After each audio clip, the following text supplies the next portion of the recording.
Kembali di Kompas Siang, Saudara. Guru Besar UGM Edi Meyanto telah dipecat sebagai dosen usai terbukti melakukan kekerasan seksual terhadap belasan mahasiswi. Meski demikian, UGM menyebut Edi masih menerima gaji karena masih berstatus sebagai aparatur sipil negara.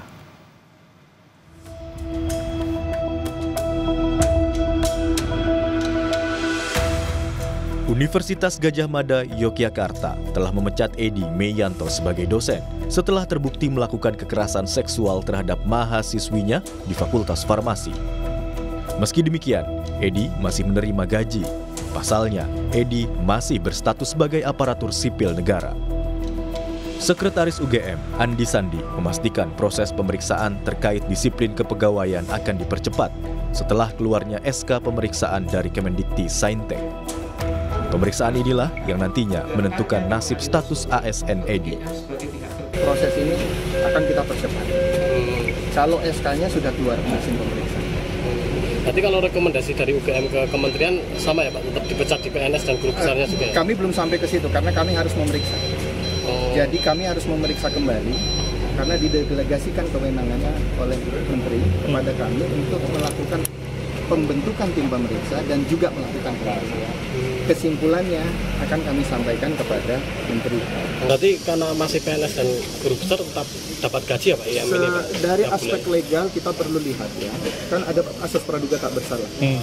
Jadi sampai terbukti dia terbalik, baru kemudian hak dan kewajibannya diberhentikan. Karena begini, tanpa ada putusan atau yang final, kemudian terus kita menghapuskan hak dan kewajiban seseorang, dia akan bisa menggugat.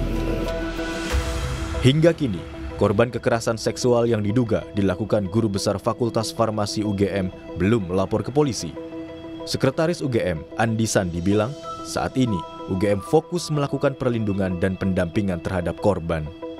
Sementara, soal pelaporan pelaku ke polisi, UGM menyerahkannya kepada korban. Kalau kami dari UGM, yang pertama dan yang utama tugas kami adalah melakukan perlindungan dan pendampingan kepada para korban.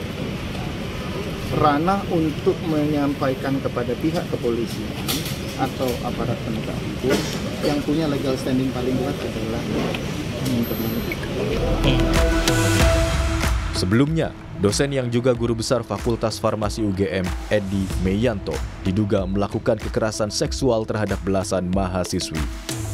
Dan pada 20 Januari 2025, Edi dipecat sebagai dosen UGM setelah terbukti melakukan kekerasan seksual terhadap para korban. Tim Liputan, Kompas TV.